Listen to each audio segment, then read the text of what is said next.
we've talked many times with you about it's a strong team. They're starting 11 as good as anyone's when everyone's fit. Unfortunately for them, they've had some injuries at the wrong time. But still, when you look at the team they had out yesterday, it should still have been enough to beat Brighton. We've not had a great record at home, by the way, and if you consider where they are in the table. But I think it's a missed opportunity for Everton. I honestly do. I think they're a good side, they've got a good manager, and they've just started to drop off at the wrong time of the season. It's almost been stop-start for them, hasn't it, this year? I don't know what Everton fans feel, but because the way they started, they must have thought, we've got a chance here with this club. I remember doing a show at the start of the year, but then they went on a bad run. Then they got it back together again, and then it was a bad run. And it's just been a stop-start season for them. I really want to analyse this because I think when Carlo Ancelotti came in, I remember it was the same time as Arteta, and we're all thinking, well, maybe Arsenal have got the wrong one. Well, they're side-by-side in the table, although I will add that Everton has still got a couple of games in hand. But let's look at Everton in isolation and Carlo Ancelotti. I think since he's arrived, there's been lots of positives. All of a sudden, Everton you're thinking, well, they're going to be top half, and that's a minimum. We'll see if that pans out come the end of the season. They should be. But they've lost more games than they've won at home. They have a negative goal difference at home as well. That's unacceptable for Everton Football Club, okay? At one point, we were thinking Everton are actually going to finish above Liverpool, or Everton are going to finish in the top four and Liverpool aren't. Well, they still might. It's looking less likely. They're 5 points off Liverpool. And I know they've got 2 games in hand, but at the moment they're not winning games. To be without Dominic Calvert-Lewin and just not be able to score against a team like Brighton, that's when you start thinking, OK, is it really going that well at Everton? It's not going badly. They're not in a relegation battle. You're not looking at it thinking this is spectacular failure.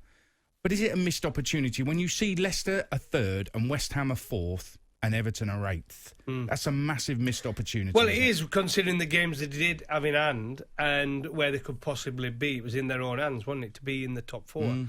I would say there'll be fans out there who are disappointed and the way it's gone this season. The position they're in, I'm not saying the manager's the wrong man. I think he's the right man for Everton, absolutely, 100%. I still think they need to strengthen some players. The problem is they got Delph in there, didn't they, from Man City? I understand why they got him in, but he's just never fit. It's a problem. I think they need another striker as backup to Calvert-Lewin. Somebody who's going to push Calvert-Lewin. They've got Richarlison, who we know can play out from the left. James, quality name, top footballer, over a full season. Is he going to deliver over a full season every game? I mentioned to you, didn't I, one player I'd like to see there is Eriksen instead of Sigurdsson. I think he gives them something more teeth, a bit more teeth going forward and creativity.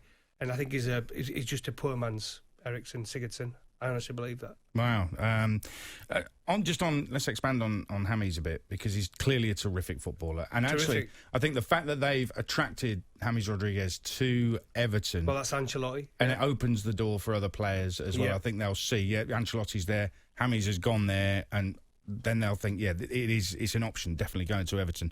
So I think it literally opens a door for other players. He has to be managed. Yeah, but is he going to be effective enough for them to be where they want to be? That's one of the questions about James. Well, they want to be top 4, I would say, wouldn't they? Yeah.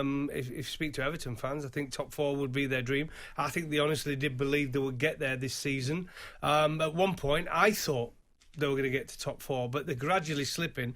Those last 3, dropping the points they've dropped, draw against Brighton, draw against Palace, and losing to Burnley.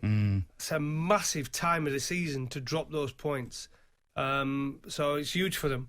But they've got to finish the season strong. They've got some difficult fixtures left. I mean, look at the teams they've got to play. Spurs, Arsenal. I'm not saying they're massively difficult the easy teams. Ones, It'd be like playing Brighton and Burnley, to be fair.